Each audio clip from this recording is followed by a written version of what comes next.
Bonjour, je suis Delphine Zanelli. Bienvenue dans le podcast L'entreprise de demain, le podcast de tous les bâtisseurs du futur du travail. Celles et ceux qui le vivent, le créent, le questionnent et chaque jour le réinventent.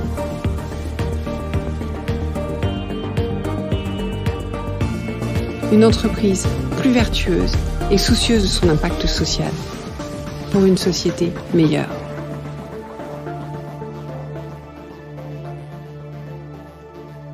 Bonjour, bienvenue dans ce nouvel épisode.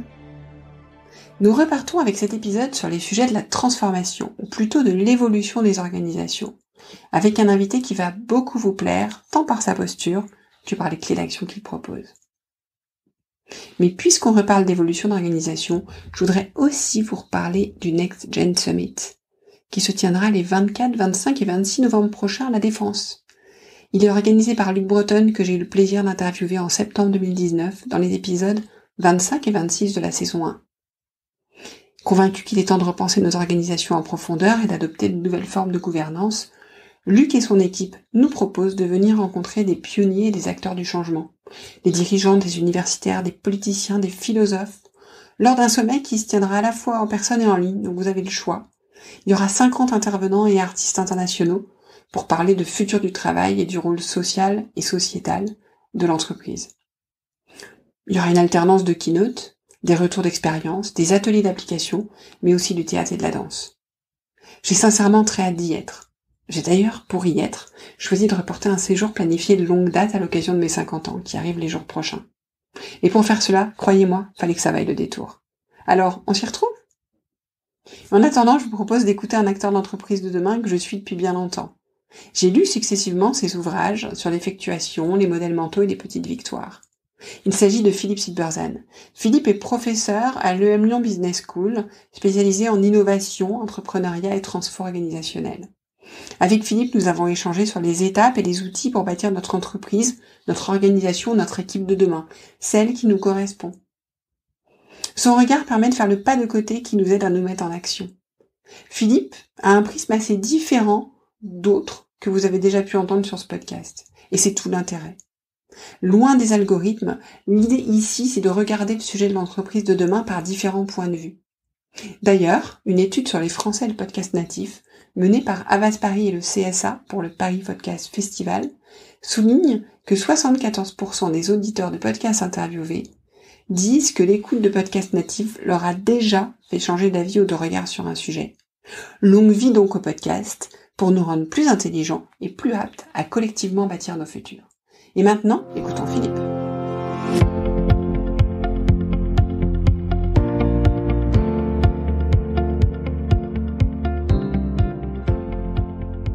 Bonjour Philippe.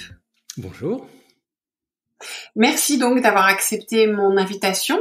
Avant d'aller plus loin, je vais vous laisser vous présenter pour les auditeurs rapidement, puis après je vous poserai un peu mes questions.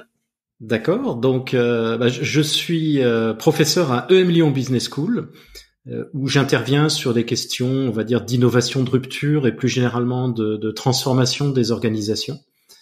Et auparavant, j'ai eu une longue carrière d'entrepreneur dans le domaine de la technologie, où j'ai vécu, subi et généré quelques ruptures et quelques transformations. Voilà en quelques mots. Et aujourd'hui, j'accompagne principalement, ce que je fais, c'est que, en dehors des recherches, bien sûr, sur ces questions, c'est que j'accompagne des entreprises, des équipes dirigeantes sur ces questions de réponse aux ruptures, de transformation organisationnelle. D'accord. Et donc, moi, en fait, alors, j'ai mis une question, comme je vous disais, à vous poser. Et moi, je vous ai connu par votre ouvrage sur l'effectuation. Je sais pas si il y a dû en avoir d'autres avant, mais c'est le premier dont j'ai eu une connaissance. En fait, c'est le sous-titre, c'est les principes de l'entrepreneuriat pour tous. Et dans ce livre, en fait, vous guidez les entrepreneurs pour se lancer en démystifiant plein de choses, en fait, plein de choses qui contribuent à nous affranchir de nos peurs et nous permettent d'avancer par petits pas. Et je pense que c'est une vraie réalité dans la transformation des entreprises au sens large, mais notamment pour construire l'entreprise que les gens veulent demain. Souvent, ils savent pas trop par où commencer. Ils ont l'impression qu'il va falloir gravir le Mont Blanc pour répondre aux attentes et sociétales et des collaborateurs, œuvrer aussi à la question environnementale. Du coup, moi, j'aimerais aujourd'hui que vous nous guidiez vers l'entreprise de demain. et que vous nous aidiez à naviguer un petit peu dans plein des concepts que vous détricotez un par un à l'occasion d'articles que j'encourage d'ailleurs nos auditeurs à lire. Ils peuvent tout trouver sur LinkedIn notamment. Et vous avez un blog, je crois aussi.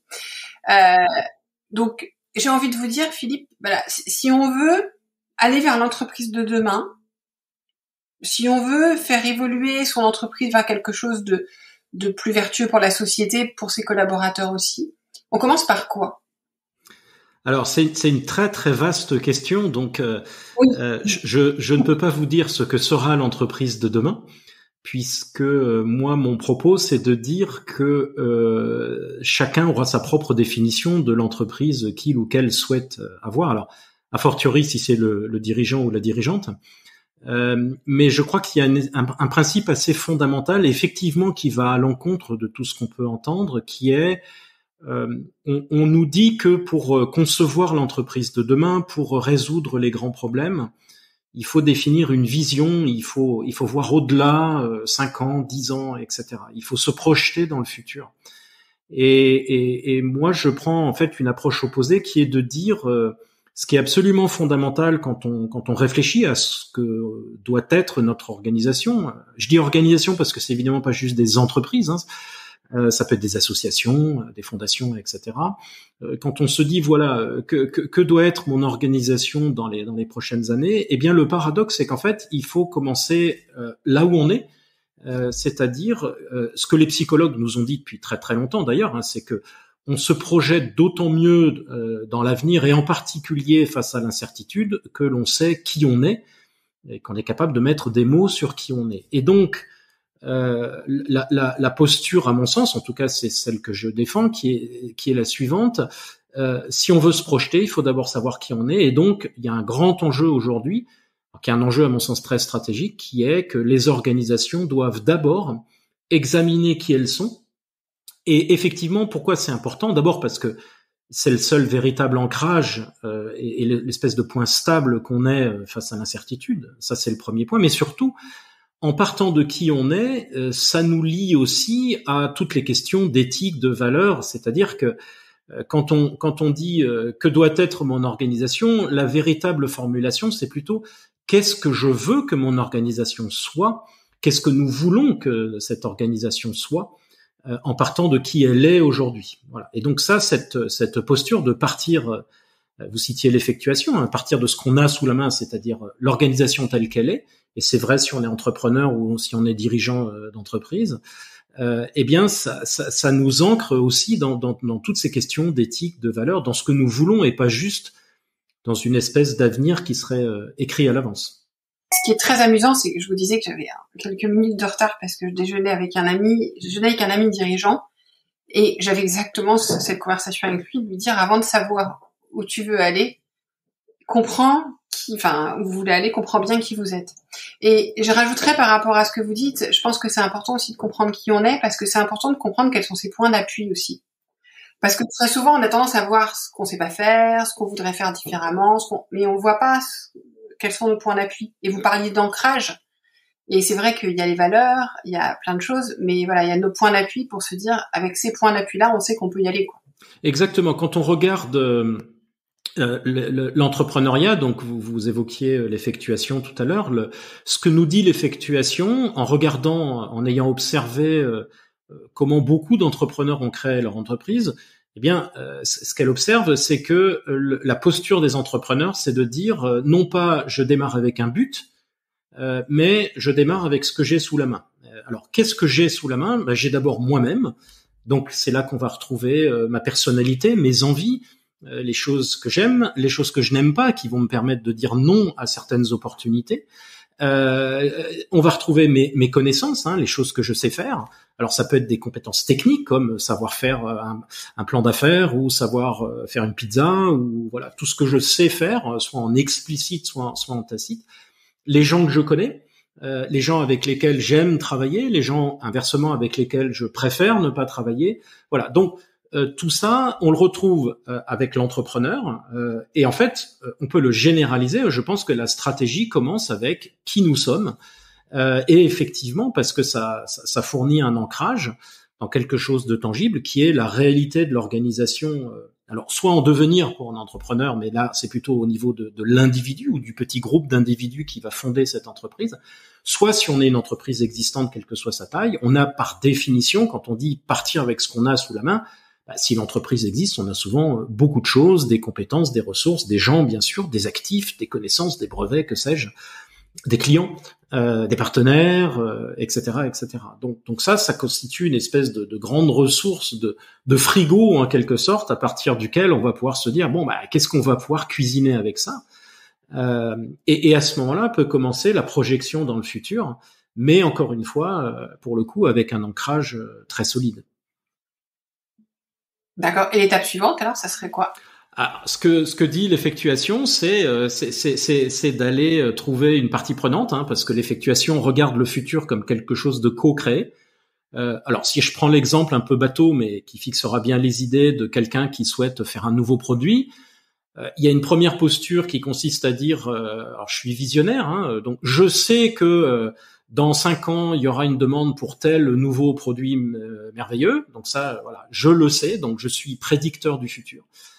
Il y en a qui fonctionnent comme ça, mais il y a aussi beaucoup d'entrepreneurs ou d'innovateurs qui disent je ne sais pas vraiment de quoi l'avenir est fait, mais je sais, alors pour prendre encore une fois un exemple un peu bateau, mais je sais qu'il y a un problème de, je sais pas moi, de pollution dans tel et tel sujet. Eh bien, je vais aller parler à un certain nombre de gens et voir ce que d'autres qui ne savent pas plus que moi ce que sera l'avenir dans 5 ans sont néanmoins prêts à faire là maintenant tout de suite avec ce qu'ils ont sous la main pour co-construire une action qui va être une petite action, mais au moins on aura agi, et puis après on va recommencer, et puis recommencer. Donc là, on aborde cette notion de petite victoire en disant je pars de ce que j'ai sous la main, je m'associe à quelqu'un qui, lui ou elle aussi, part avec ce qu'il a sous la main, et ensemble, avec nos ressources, on combine un peu nos frigos en quelque sorte, où j'ai un frigo, puis il y a quelqu'un qui dit tiens, j'ai des pommes de terre, ou j'ai de la viande, etc. On met ça dans le frigo, et ensuite ensemble, on se dit, à partir de ça, qu'est-ce qu'on peut faire? Et on avance d'une case. Et l'avantage, c'est que on a agi,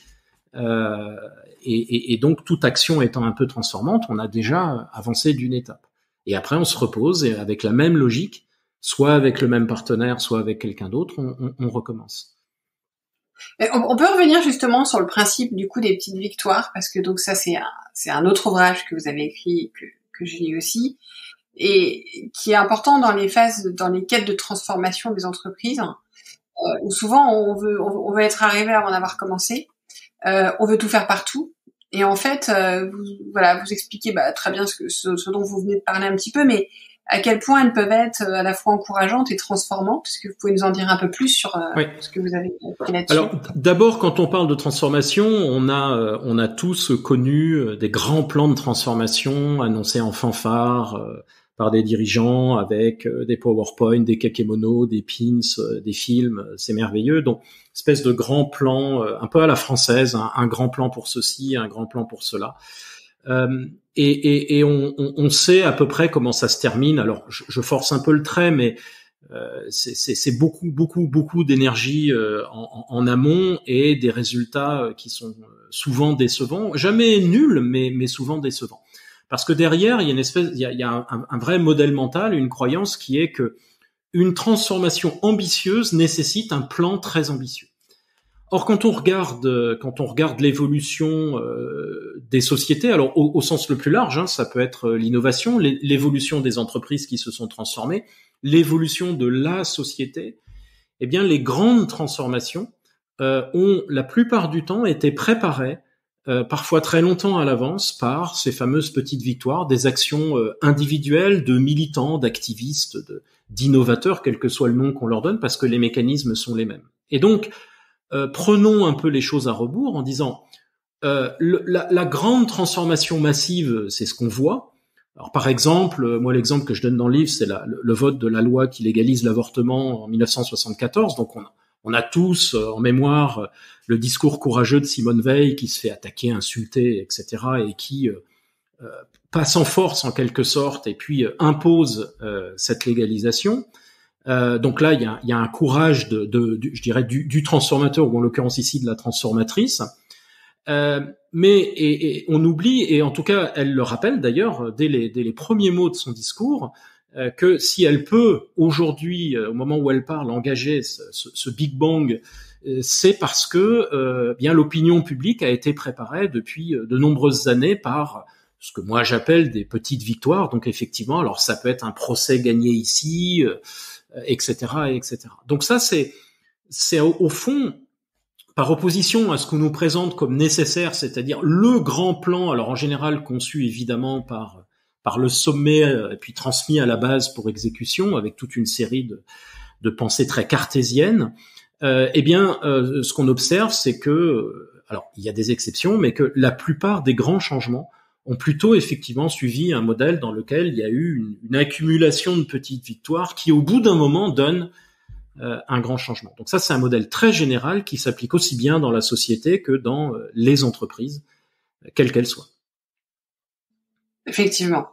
Et c'est important parce que du coup, c'est un petit peu ces petites victoires, c'est un petit peu une phase de maturation qui permet de faire changer les choses. Et du coup, moi, ça me fait arriver sur les modèles mentaux, qui est un autre sujet dont je voulais parler avec vous. Parce que dans toutes ces transformations, il y a quand même aussi quelque chose à la fois dont il faut prendre conscience et à la fois qu'il faut savoir faire évoluer, qui sont les modèles mentaux. Je vois aujourd'hui des dirigeants qui n'arrivent plus à résoudre certaines problématiques, des problématiques d'attractivité, d'embauche. Et en fait, souvent, l'idée c'est de leur dire, mais en fait, il faut changer de modèle. Il faut changer de modèle parce qu'en fait, tant que vous vous évertuerez de le solutionner de la même manière, de toute façon, vous allez vous heurter à des choses qui, le savent, aujourd'hui sont insolubles, qui dépendent pas d'eux. Et du coup, voilà. Donc, je voulais qu'on revienne un petit peu sur ce point sur lequel vous avez aussi coécrit un ouvrage avec Béatrice Rousset qui avait été interviewée dans le podcast il y a 2 ans. Et voilà. Donc, je vous laisse en parler. Oui, alors effectivement, ça pose la vraie question que pose la transformation, c'est la transformation de quoi ? Alors on dit bien sûr il faut transformer l'organisation, mais on n'a pas vraiment avancé quand on a dit ça. Donc il y a une question de point d'entrée, de point d'action de l'organisation. On répond parfois s'il faut changer la culture, mais la culture c'est un peu abstrait, on ne sait pas concrètement comment le manipuler. Donc effectivement, à la base de ces questions de transformation se trouve cette notion de modèle mental. Alors un modèle mental c'est quoi ? C'est en gros une croyance profonde. Donc les modèles mentaux, c'est un ensemble de croyances et de valeurs. Valeurs au sens de certaines croyances ont plus d'importance pour nous que d'autres.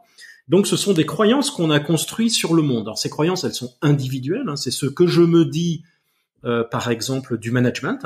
Je crois que pour gérer une équipe performante, il faut que, etc. Par exemple, que je sois participatif ou que je communique bien, ou au contraire, que je montre un leadership et une vision, etc. Ça, c'est les croyances individuelles. Et puis on a des croyances collectives qui sont ce que notre organisation croit sur nos clients, nos fournisseurs. Fondamentalement, ce qui va importer, c'est nos croyances sur la façon dont notre organisation crée de la valeur. Ça, c'est vraiment et ça se traduit par un modèle d'affaires, mais fondamentalement, c'est identitaire. Pourquoi on existe ? Pourquoi on s'est créé, et ce qu'on croit sur la façon dont on résout, entre guillemets, le problème qui a suscité notre création, qui donne après des questions autour de la raison d'être, etc. Alors, on a aussi des modèles mentaux sociétaux, qui est ce que la société pense de tel ou tel sujet, qui vont nous impacter. Donc, à partir de là, l'idée, c'est de dire qu'une organisation, elle est définie par un paquet de modèles mentaux. En général, il y en a 2. On va appeler ça des modèles mentaux profonds. Et ces modèles mentaux vont être à la fois éventuellement le blocage. Par exemple, Kodak se dit qu'une photo c'est forcément imprimé sur du papier. À l'heure du digital, ça va être un modèle mental un peu bloquant. Ces modèles mentaux sont donc aussi le point d'entrée dans l'organisation, c'est-à-dire ce sur quoi on va pouvoir agir concrètement pour débloquer des situations. Et donc là, ça devient intéressant parce que cette notion devient actionnable, elle devient donc un outil de management, et donc un collaborateur, un manager, un dirigeant va pouvoir utiliser cette notion pour faire évoluer son organisation. Et pourquoi c'est important ? Parce que effectivement, ce que vous disiez tout à l'heure, c'est que la façon dont on formule un problème, presque par définition, va soit nous fermer des solutions, soit au contraire nous ouvrir des solutions. Alors, pour prendre juste un exemple entre mille, ce qu'on entend beaucoup, par exemple, moi quand je demande aux aux dirigeants, qu'est-ce qui, selon vous, bloque aujourd'hui la transformation de votre organisation? Il y a à peu près au hit parade des raisons. Il y en a une qui est toujours là, qui est il y a une résistance au changement. Et donc c'est très intéressant parce que c'est concevoir la problématique de la transformation en termes de je pousse, il repousse, il résiste. Le mot résistance est très très fort. Et quand on creuse, il y a un modèle mental derrière qui est j'ai fondamentalement raison de vouloir transformer, j'ai fondamentalement raison de vouloir transformer de cette façon-là, et pour une raison inconnue, ceux qui sont en dessous, parce qu'ils sont toujours en dessous, résistent. Alors soit ils sont mal intentionnés, soit ils n'aiment pas le changement, etc. Donc on rentre dans le côté les gentils, les méchants, etc., etc. Et cette façon de concevoir la problématique de la transformation, elle va être totalement bloquante parce que si le dirigeant s'enferme dans cette explication, on voit très vite qu'on est dans une confrontation entre le gentil qui a raison d'un côté et puis les méchants qui ont tort de l'autre. La vie est quand même beaucoup plus compliquée que ça. Donc quand on commence à travailler là-dessus en disant attendez, on va essayer d'éviter de formuler ça en termes de résistance au changement, on s'aperçoit qu'on peut reformuler les hésitations, le fait que les gens ne s'engagent pas, et trouver de très bonnes raisons pour lesquelles des gens ne s'engagent pas, notamment le sentiment très légitime d'un risque pris dans leur propre activité, etc., etc. Donc, c'est pour ça que les modèles mentaux sont importants. Ils sont à la fois le fondement de l'organisation, donc on ne peut pas les ignorer. Et c'est pour ça, tout à l'heure, on disait partir avec ce qu'on a sous la main. Ce qu'on a sous la main, c'est ces fameux modèles mentaux de l'organisation qui vont permettre en fait de mettre des mots sur qui nous sommes aujourd'hui, et à partir de là de dire compte tenu de qui nous sommes, que faut-il changer pour se projeter dans le futur. Et ça veut dire que moi je travaille pas mal en ce moment avec des entreprises en forte croissance. Très souvent la tentation c'est de se dire, alors c'est un autre modèle mental, c'est de se dire avant on était une petite entreprise, maintenant on devient une grande entreprise, donc il faut mettre des process partout. Ça c'est un modèle mental, c'est une croyance. Or l'une des entreprises avec lesquelles je travaille, c'est une entreprise qui a jamais été très forte dans les process, c'est très organique. Alors ça rend les consultants complètement fous parce qu'ils sont pas capables de mettre clairement sur le papier des processus, sauf que ça marche plutôt pas mal. Et donc on a reformulé la problématique de croissance en disant compte tenu de qui nous sommes et du fait que clairement on peut pas gérer notre entreprise avec 20 000 personnes comme on pouvait la gérer comme elle en avait 1000. Que faut-il faire pour que on soit pas écrasé par notre taille? Donc, on reformule la question en termes de modèles mentaux, mais à la lumière de qui nous sommes comme organisation. Ce qui fait que la réponse à la croissance ne sera pas la même chez nous que chez notre concurrent ou chez une autre entreprise. Merci pour votre écoute. J'espère que l'épisode vous a plu. Faites-le moi savoir en laissant des étoiles et des commentaires sur Apple Podcasts. Cela me permet de le faire connaître, le podcast, et m'encourage à le poursuivre. Rejoignez-moi également sur le groupe LinkedIn L'Entreprise de demain pour échanger avec d'autres auditeurs, proposer des invités.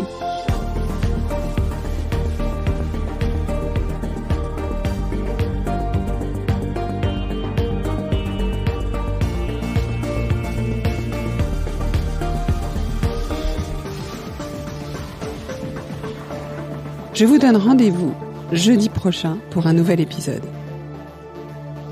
Cette série est produite par Delphine Zanelli et Ose Masterclass. Réalisation sonore Cyril Carillon et au micro Delphine Zanelli.